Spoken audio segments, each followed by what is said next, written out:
and this is one of the few broadcasts I'm going to do here on Haps over the next couple of days that are just visiting places that I used to go to when I was a kid, when I used to live around here, and showing them and sharing them with a few people.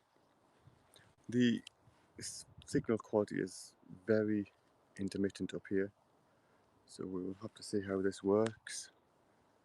But this is an old manor house. Let me turn the camera around and we'll have a look at it.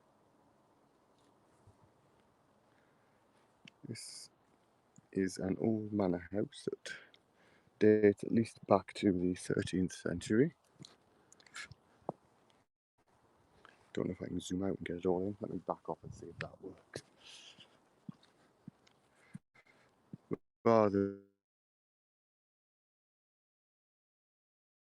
ruined, and it is something that when we were children we were told this was the giant's house, probably because when you can't see the internal floors and you can see how tall it is, it looks like somebody very tall must have lived there. Largely fanciful, of course, but what it is an old manor house that was here, and it's the manor house of old Hollinside.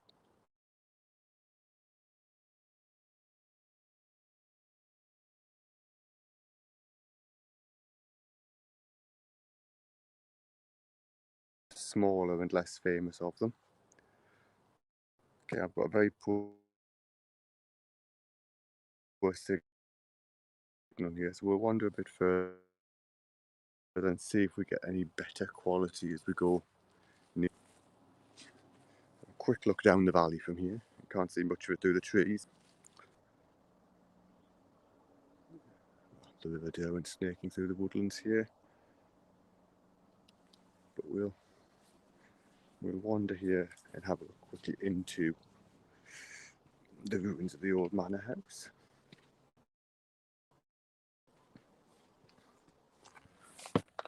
Let's climb up here. And you can see an internal door here. If I turn this round and compare it to my head, you can see that I have to duck down to get through here, which perhaps rather puts a lie to the idea that this was where the giant lived. That was the story we were told as children.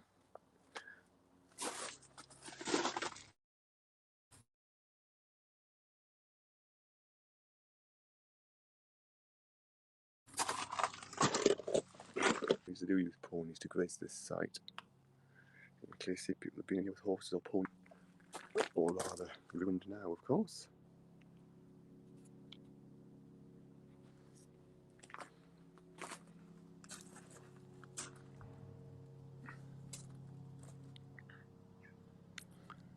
There's vegetation growing on the inside.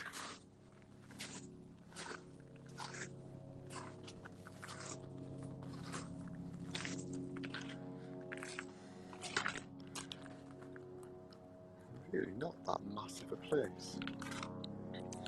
But the story when we were children was this was the giant's home, so that's what we chose to believe. Now all ruined and abandoned. And all broken. Helicopter flying overhead probably causing a lot of noise. Seems to have disturbed a lot of pigeons and not driven them out of the field there.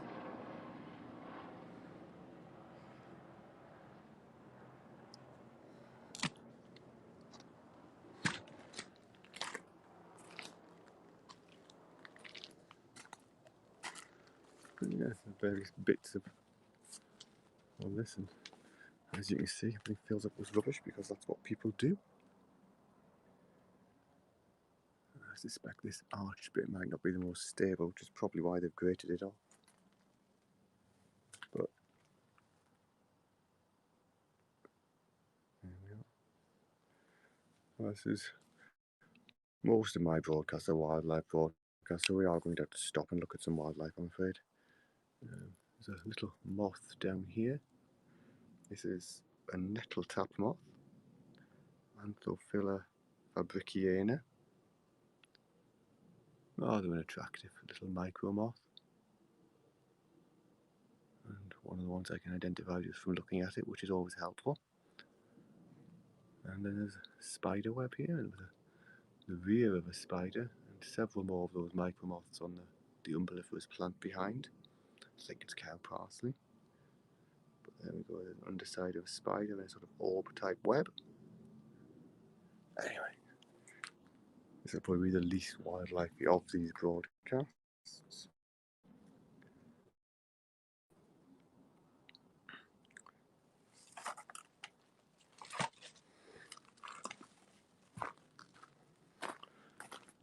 Here you can see the structure a little bit of the old manor house and the stone walls. So, this thing has been here, well, the first record of it, the first time it was referred to in a document was from the 13th century, so it was here from at least then. And obviously, if that document didn't say we've just finished building this, it was built earlier, so it may be older than that. This sort of style of house dates from around that period. So this sort of style of building is consistent with that. So that is likely to be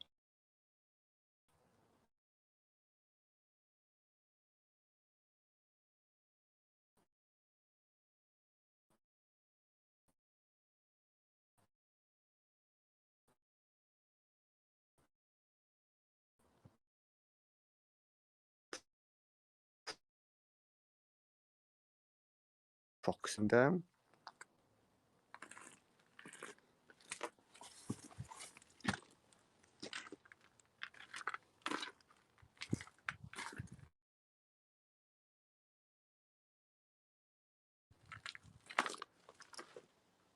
And we have a look from this side.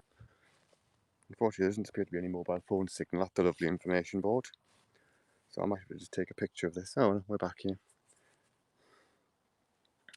So this tells you when it was. Yes, it was first recorded in the 14th century.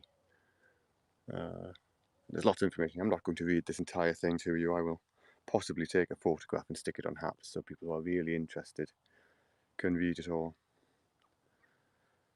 But you can tell the history of it here. And you can see that the suggestion from old ordnance survey maps and old mapping is that it had some grounds around it and so on. A sort of courtyard and a gate yard and possibly formal gardens that were stretching down the hillside. So this obviously is an illustration of what it might have looked like. A lot of that is not there. This, I guess, is the bit we can see, and then the rest of it is bits that aren't here now. And that's the plan of the building. So we'll turn around and have a look at it from this side.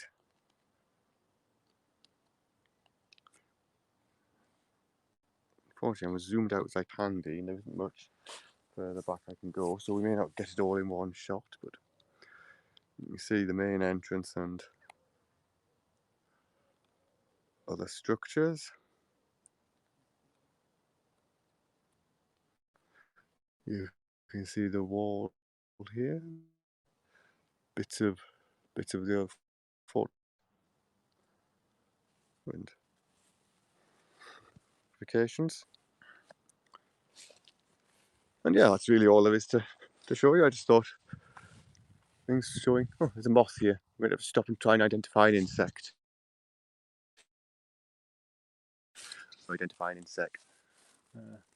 So there we go. Rather a pale moth, might be slightly overexposed for you. But that is Odea lutealis, one of the pyralid moths, Pyraloidea moths. See them up here reasonably frequently. But we weren't really looking at wildlife, we were looking at this building. Bits of the old fortification buried in vegetation here. So that's what it is, old Hollinside Manor. And what we'll do is we'll stop here, we'll zoom up a bit. And yeah, this is one of a few broadcasts I'm aiming to do over the next few days whilst I'm back up here where I lived as a child. I didn't live in this building as a child, of course, I'm not quite that old. But where I lived as a child, this area, some of the places where I sort of got started getting interested into wildlife and natural history, and I'll do a few broadcasts showing those places to people over the next few days and just talking a little bit about them and hopefully seeing some wildlife in some of them as well. But for this one, we'll end here. Whilst that says I've got a moderately decent signal and you can possibly see at least some of the structure of old Hollinside.